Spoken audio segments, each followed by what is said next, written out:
Assalamualaikum warahmatullahi wabarakatuh. Shalom, Om Swastiastu, Namo Buddhaya, Salam Kebajikan. Perkenalkan, nama saya Akila Syahla dengan NPM 6023210034. Di sini saya akan menjelaskan mengenai proses rekrutmen dan seleksi berbasis kompetensi dari PT Astra Internasional. Untuk yang pertama, itu menentukan profil kompetensi untuk jabatan pilihan, di mana di sini saya tuh memilih jabatannya itu supervisor produksi, dan di sini saya sudah menentukan kompetensi inti, lalu kompetensi manajerial atau leadership, dan kompetensi teknikal. Untuk kompetensi inti, saya memilih tiga kompetensi yang dimana tiga-tiganya ini sama-sama berada di level 3. Untuk yang pertama itu ada strategic planning execution, di mana di sini tuh supervisor produksi itu harus mampu untuk membuat rencana kerja untuk tim, terus menentukan prioritas, membagi tugas, dan memastikan bahwa proses eksekusinya itu akan berjalan dengan baik. Nah, supervisor produksi ini itu tidak hanya mengikuti instruksi aja, tetapi juga mengatur alur kerja tim dan melakukan evaluasi jika ada deviasi dari target. Untuk yang kedua itu ada interpersonal dan collaboration skills, di mana di sini tuh supervisor itu harus mampu berkoordinasi lintas fungsi dan menjaga hubungan kerja, menyampaikan informasi dengan jelas, serta menyelesaikan miskomunikasi atau konflik sederhana antara anggota tim atau antar divisi karena produksi itu terhubung dengan QC, maintenance, warehouse, and planning. Untuk kompetensi inti yang terakhir itu ada digital mindset dan organizational agility, yang dimana di era industri modern ini tuh supervisor itu harus serba bisa dalam menggunakan teknologi produksi seperti ERP, IoT, dashboard monitoring, dan laporan digital. Nah, di sini juga supervisor itu harus mampu mengidentifikasi proses yang bisa diotomatisasi dengan menggunakan sistem digital dan mendukung implementasi perubahan digital dalam operasi harian. Selanjutnya itu ada kompetensi manajerial atau leadership. Dalam kompetensi ini tuh saya memilih tiga kompetensi yang sama-sama berada di level 3. Yang pertama itu ada coaching and talent development, di mana pada bagian ini, supervisor itu harus memiliki tanggung jawab atau harus bertanggung jawab dalam mengembangkan anggota timnya. Nah, di sini juga supervisor itu harus memberikan feedback yang spesifik, terus mengidentifikasi siapa anggota yang perlu pengembangan, dan juga membantu anggotanya untuk memperbaiki performa masing-masing. Untuk yang kedua itu ada conflict management and negotiation, yang dimana pada lingkungan produksi ini tuh sering menghadapi berbagai tekanan target dan perbedaan pendapat.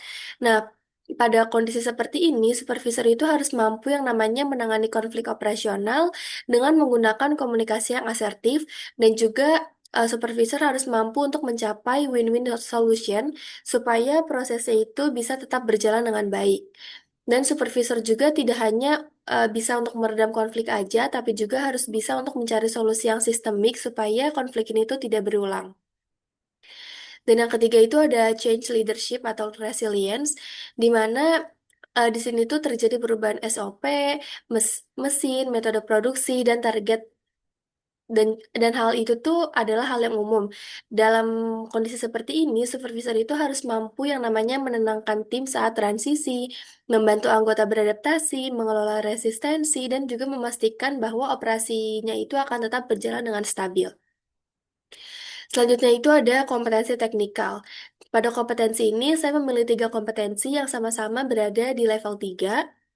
Yang pertama itu ada manufacturing and quality management, yang dimana pada bagian ini supervisor itu harus mampu memahami segala proses produksi secara menyeluruh, terus harus bisa melakukan root cause analysis saat ada defect, terus harus memastikan bahwa output itu akan sesuai target, mengawasi standar kualitas, dan juga membantu menyelesaikan masalah produksi yang menengah.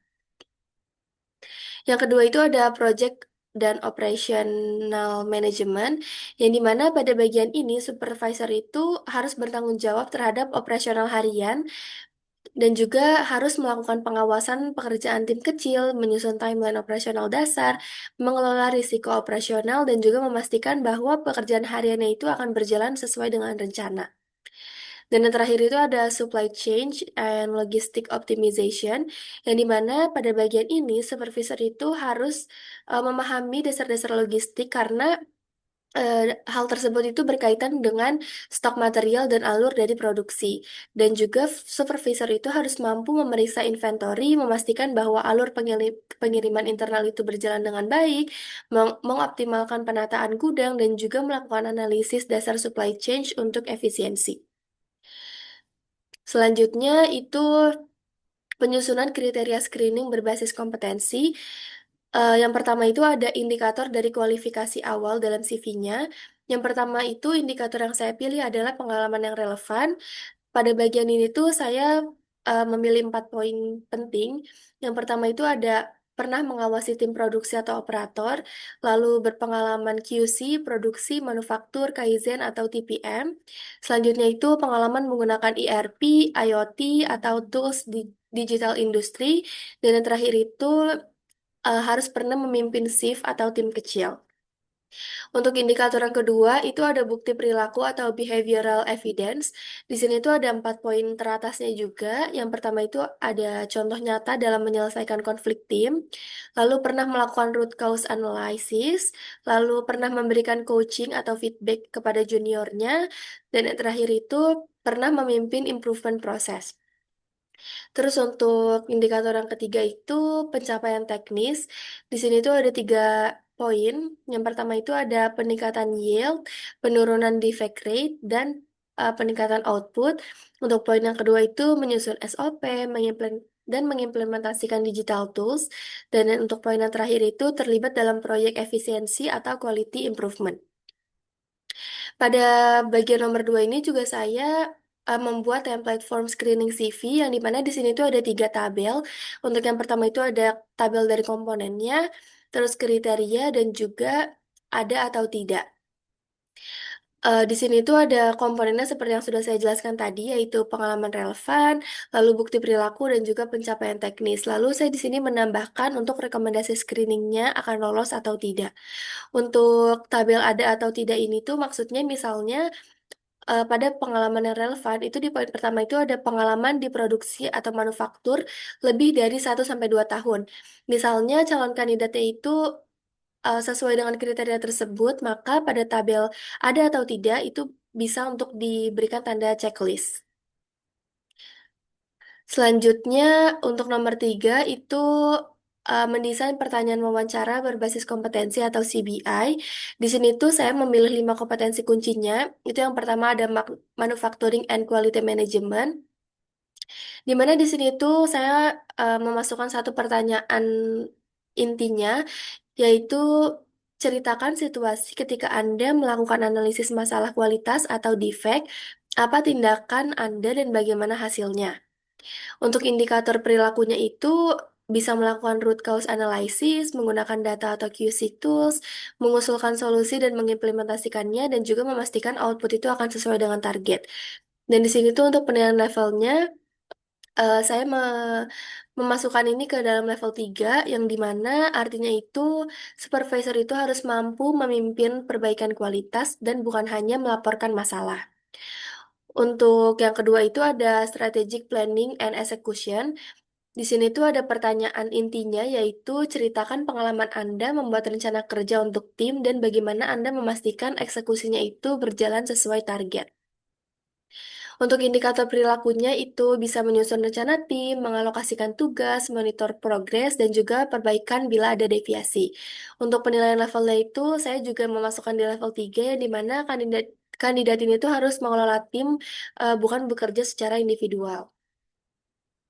Yang ketiga itu ada interpersonal and collaboration. Untuk pertanyaan intinya itu ceritakan saat Anda harus bekerja sama dengan divisi lain untuk mencapai target produksi. Dan indikator perilakunya itu bisa berkoordinasi lintas fungsi, menyampaikan informasi dengan jelas, menjaga hubungan kerja, dan juga memecahkan miskomunikasi. Untuk penilaian levelnya saya juga sama, menggunakan level 3 yang dimana supervisor itu harus mampu berkomunikasi dalam tim dan bukan hanya antar individu saja. Yang keempat itu ada coaching and talent development. Di sini untuk pertanyaan CBI-nya itu berikan contoh ketika Anda memberi feedback atau melatih anggota tim yang kesulitan mencapai target. Untuk indikator perilakunya itu memberikan feedback spesifik, mengidentifikasi gap keterampilan, membantu pengembangan anggota, dan juga memonitor perbaikan. Untuk levelnya sama juga di level 3 yang dimana di sini tuh kandidat itu memberikan coaching langsung dan juga ada bukti perubahan perilakunya.